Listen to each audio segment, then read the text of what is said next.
And I am honored to be conducting our second keynote interview. On stage with me is Mr. Bindu Lohani. He is the Vice President for Knowledge Management and Sustainable Development with the ADB. He's been with the ADB since 1985. He oversees their Economics and Research Department, its Office of Regional Economic Integration, its Regional and Sustainable Department, and its Office of IT Systems and Technology, and we're very pleased he could join us today. Thank you. Let's start with a broad question. What sorts of challenges is Asia in particular facing that demand resilient planning, and what are the costs of those challenges? Especially if you think of the city, let me just preamble. We think that 70 to 80% of the Asians, let's say 60 to 70% of the Asians, will be living in the cities. What we're seeing, we have never seen in the history, the kind of people who are moving to the urban areas is moving so fast, it's creating all kinds of problems. The infrastructure is one, the environmental, and something I didn't hear, I wasn't here this morning, the issues of the urban poverty, the slums. Now you take a city of 15 million, if 20% of the people are slums, you're talking about 3 million people. How to make them inclusive. And at the top of that, we're looking at natural disaster and the climate change. And to us, again, having to finance all of these in a sustainable manner, which continues to be our ways of doing it, economically viable, financially acceptable, environmentally and socially. At the top of that, we got the whole climate change and natural disaster dimensions. Mm-hmm. We're actually thinking how to do this. Mm-hmm. It's a huge challenges, and I think nonetheless we'll have to solve this issue, because it's the cities which will create the GDP in future. As has been said many times in this meeting, these are the economic powerhouse, and this is where the people will be living. This is where the jobs have to be. This is where the life has to be. This is where the smart people are going to be there. I think we just have to make this resilient from all angles. But in our case, like the Asian Development Bank, we have a limited responsibility or limited focus at the moment, if you may say. One, on inclusiveness, trying to deal with those poverty, the poor people living in the cities, infrastructure, which is our major agenda. 70–80% of our $15 to $20 billion money we do with the partners is on infrastructure. And how to make those climate friendly, resilient is a struggle at the moment. I think there's a lot of talk, but I can tell you one thing, that how to make this infrastructure to make climate resilient needs a special attention. We are looking at every infrastructure project we do now from that perspective is at cost. It's a preparation cost. So fortunately we have some resources to take those extra costs, but sometimes it's a discussion that we have the government, why we have to pay the extra cost for some of the actions of climate change done elsewhere. I mean, I don't want to get into that kind of debate, but it is at the moment something that we are trying to tackle. The whole issue of adaptation is big.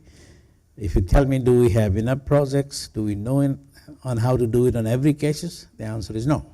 So there's a lot to do for even investment in future.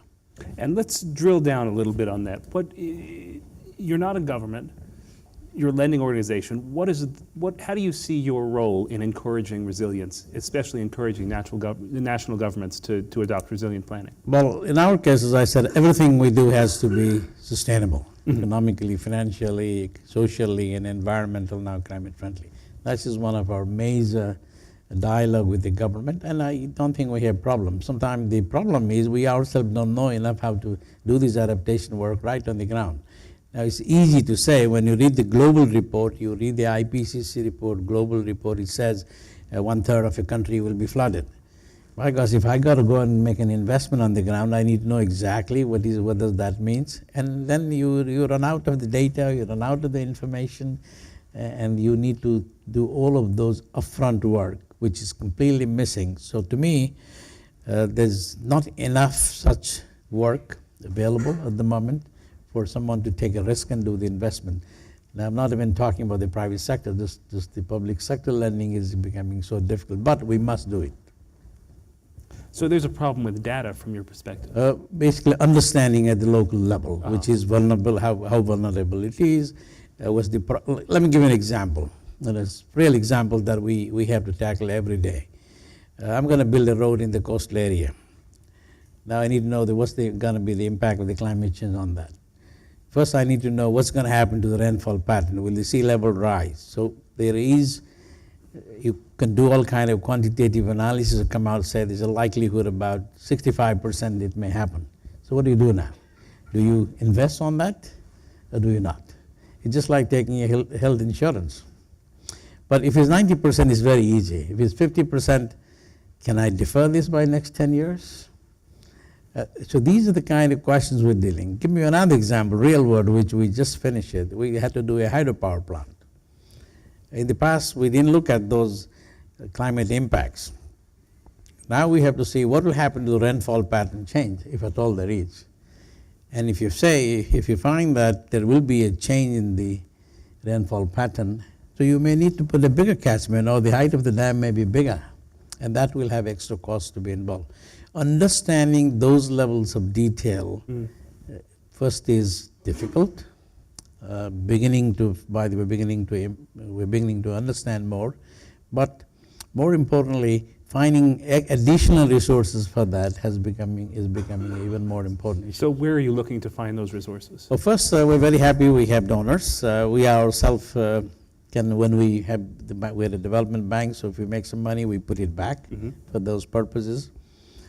Donors, for example, at this moment we have, just to give you one example, Urban Climate Resilience Fund. If this allows you to do that kind of, pick up those extra costs, this is with the DFID UK, some of our own money, Rockefeller, and the others which put on this. So because of this, we are able to pick such opportunities in many developing countries, and we'll do more. There is also another kind of resources we have now, with the help of the donor, city development initiatives. Now what happens is, it's always easy to go say that we'll do a public-private partnership, but private sector is not willing to put $4 million feasibility study in anticipation that this might lead to investment. So we're going to have to pick that kind of initial cost. And this kind of fund does allow that. So thanks to the donors who've been funding this kind of project. A third type of resources which will be available will be the GCF, the Global Climate Fund, which will have 50% of the resources used for adaptation, 50% for mitigation. So we need to be preparing investment projects. Project readiness is a problem, so we need to prepare those projects to make sure we can tap those resources. In the meantime, again, the donors have put up climate investment fund of about $7 billion. We have about $1.2 billion, which we can bring into the country. So in the climate and the natural disaster area, there is quite a bit of the donor resources available, although I would say we need more. But these could come in as we have more investable projects in the future. Well, let me ask you, you said the private sector is often not willing to front a feasibility study. What do you find, tell me about your work with the private sector. What are they willing to do that governments won't do? What can they do that governments can't do? Well, it is special that we have the public sector and the private sector on the same roof. This is one of our advantages, so we can do PPP very well. We have established now a special office in public-private partnership. Leveraging private sector where we have a well-developed projects is possible, especially with a multilateral agency like us because of our credit rating, etc., etc. Where they may not usually be comfortable is to put these upfront costs on the project preparations, as I said once before. But if these project turns into a deal, they are willing to pick up some of those costs in the future. Right?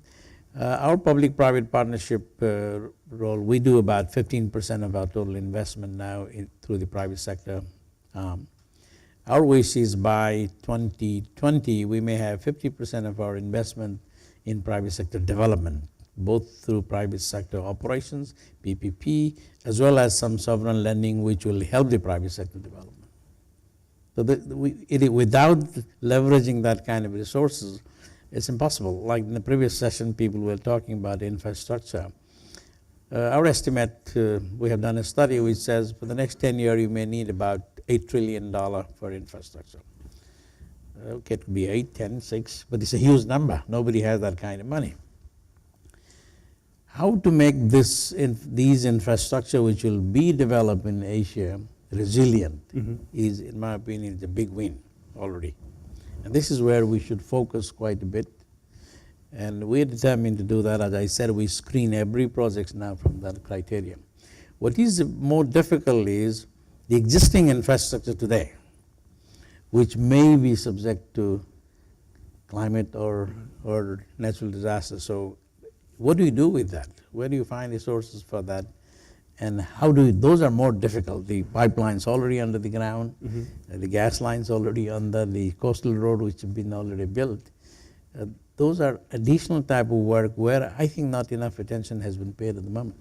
To remediating existing structures. Is there a difference in funding remediation versus building new structures? Not a difference in how you fund it, but a difference in people's willingness to invest? You put the new one, it's easy because you're developing the project as somebody earlier said. You can put in the design corresponding costs, right, and then have a dialogue with the governments or the investors, and even go out and look for funds which people may be willing to support that. There are lots of generous donors who will do that. But the existing ones, it may belong to a private sector, and then may not have the resource sometime. It may be with the public sector, may not be thinking along that line. And those are more difficult issues, but I think those should be done as well. In fact, even more important in some way, because if something happens to that, then you could have a bigger disaster. And what sorts of, we've talked about donations or donors, what sorts of financing mechanisms do you find works best? Well, to us, when it comes to financing mechanism, there's nothing better than the kind of financing World Bank, ADB actually provided, because we provide very long-term financing. The private sector always have difficulty providing long-term financing. We can provide for 30 years, 30 plus years with a few years of grace period. So this is the kind of resources we need for infrastructure. What other private sector doesn't have that kind of appetite? Maybe the first 5 years. The private equity fund would like to go maybe for the next 5 years and get out of it. So this is where the public-private partnership with organizations like ours become very valuable. They can pick up the first 5, 6 years or the convenient period for them, and we will be able to take the other risk. And there the public sector's role becomes extremely important. It becomes important as a bridge. Yeah, it's the bridge. It's the bridge. What about moving on from financing to governance? What is the relationship between, I would say, between the quality of governance in a country and its willingness to invest in infrastructure and sort of long-term resilient plans? Again, I will speak in the context of the city. You know, it's mind-boggling sometimes to me that some of the cities, take some capital city which will generate 25%, 30% of the GDP is created right there. And then we don't have money to take care of the city. Obviously, we know it goes to the central government. There's probably a division of resources between the central government and the municipality. But in Asia, we don't see, and globally, frankly, why some of these cities are not credit-worthy, so that they can go and draw some fund on a long-term basis. Why we don't have many municipal bond, for example? Is that a political question? No, it's a matter of it's a leadership, it's a city issue to say that I want to get my city right, or have the right kind of governance. I want to get it rated. And if you have a rating, you may be able to go to the market and raise the money. Go back to the United States, there was a lot of municipal bond which helped to finance various kind of infrastructure in the country. But in the beginning, at least in my personal experience, it may need to be held initially at by the government. By the central government. By the central government, because the city and the central government relationship is very strong in terms of the sharing of the financial resources that generated in that city. It's strong, but often it's contentious, yes? It is strong and contentious depending upon the place, but most of the time I think whenever you are trying to get more money from the central government, it's always contentious. So we've got the Secretary of Finance who may be able to say more later how he will distribute. There's no ideal distribution of money to the city. You always want to have more from the center, and center has to make sure that you will be able to provide to everybody in a fair manner. So there's a little bit of that always. It's a healthy tension, I think. It's a healthy tension, but whose responsibility is it ultimately to make a city resilient? Is the central government's responsibility, or is it? I would think both. It depends upon the structure in the country. You take a country like China, you know exactly who. But if he's elected, to me, the most important thing that's required is each city should have a long-term plan. I think that was said many times before. I do remember in my early days at the ADB, we used to develop a lot of master plan.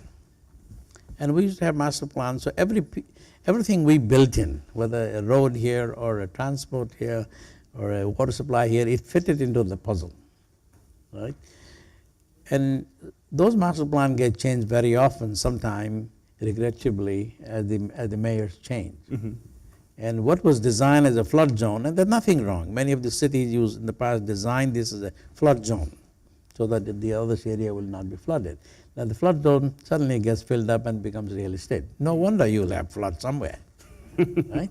So how to create that kind of a master plan which cannot be easily changed by a person, where probably a bigger community involvement is required or a greater stakeholder consultation required, and maybe lock into a point that you are not able to easily change at the whim of a person is very, very important. Well, that's the resilience tension, right? That's the resilience Short-term politics and longer-term planning. That's correct. What sort of horizon do you think cities should have for master plan? Are we looking at 10 years, 50 years? Easily, I think you should have a 50, you should have a 20, you'll have a 10, but you need to be changing this very often. You can always have a 50 years plan, but if you said this is what is going to remain for the next 50 years, you will always be wrong.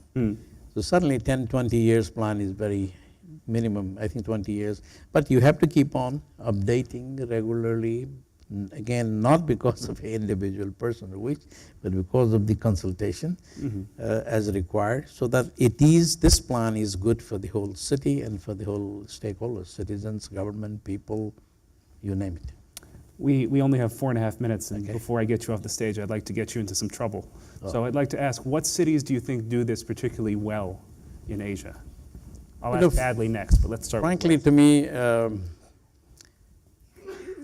Japanese cities, Singapore does well.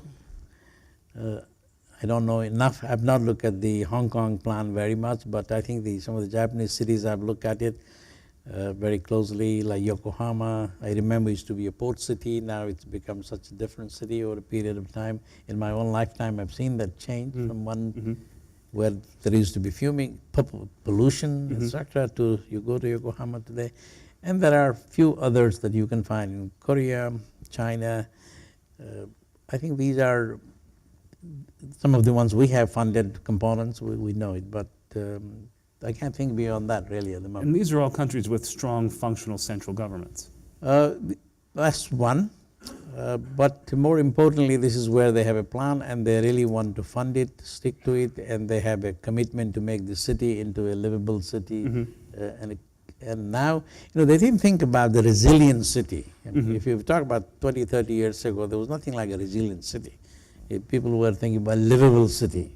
It should be pollution-wise. Environment was one of the major driving factors in many of the cities to make it livable. Right? And they come the transport, the water supply, sanitation sector. And today, you besides Japan, Korea, Singapore, Hong Kong, I can't think of a city where I can turn on the tap and drink the water. As simple as that. And you take cities which, again, cities which doesn't treat their waste, as simple as that. You can't, what resilience we're talking about? We're talking about air pollution. So some of the basic things that you need to do has to be done. This is how all the master plan originally were developed, and the strong component of those master plan, and some of them we funded, were a very strong and well-planned zoning system.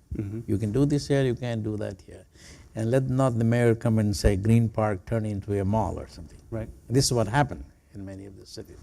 So that system we need to put in place. Maybe today a urban master plan with a strong focus on resilience. Well, with 2 minutes left, I'd like to open it to the audience. Do we have any questions, any comments? Yes, sir.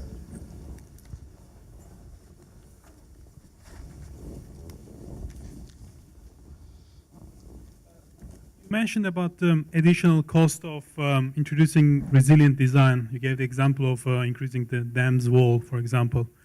Ultimately, what decides whether a project going to get done or not is the return on investment versus the project hurdle rate. I think the problem here is why don't you introduce the benefits of the resilience into your project finance model? That will definitely, lift up the return on investment, and then the financing shouldn't be a problem. Well, the answer is we do. I think when you say do the internal rate of return, you include both benefit as well as the cost. There are benefits of the adaptation, and sometimes the discussion is, goes back to the climate change negotiators, which said, look, I didn't create this problem, why I'm paying for it. Fortunately, there's a fund like that. I go back 30 years ago when we were struggling with the same issue on simple thing like environment. Can environment be an integral part of that? They were always treated as externalities. Slowly, those costs are now all picked up as a part of the project cost, and both the positive and the negative side. Those are standard economic analysis. I think at the moment, the problem here in the case of again, go back to climate change it's a probability. One doesn't know whether it is really going to happen. And it hurts you to pay for something which is likely to have probability of 65%, as you say. And do I pay or don't? And some country might tell you, I'm going to willing to take the risk. We said no. ADB said, if this is my investment, I don't take it. So these are the kind of discussions we get into. What is needed, I think, which I didn't say, we need to have some insurance mechanism, catastrophic bond, etc., which doesn't exist in Asia, unfortunately. I think we need to develop that. We're working with some institution. I saw some Swiss Re, many Re people around here trying to find a way to do this. But at the end, those will have to be built into as a part of the project design itself. Yeah, maybe we need something like a resilience-oriented finance type of new framework where you incorporate. You don't need to create new terminology, really. I think we got enough already to do that. I can do that in the current terminologies, yeah. All right. Unfortunately, we are over time, and Mr. Lohani has a plane to catch. I wish we could go on longer. But please join me in thanking him for being here. Thank you very much.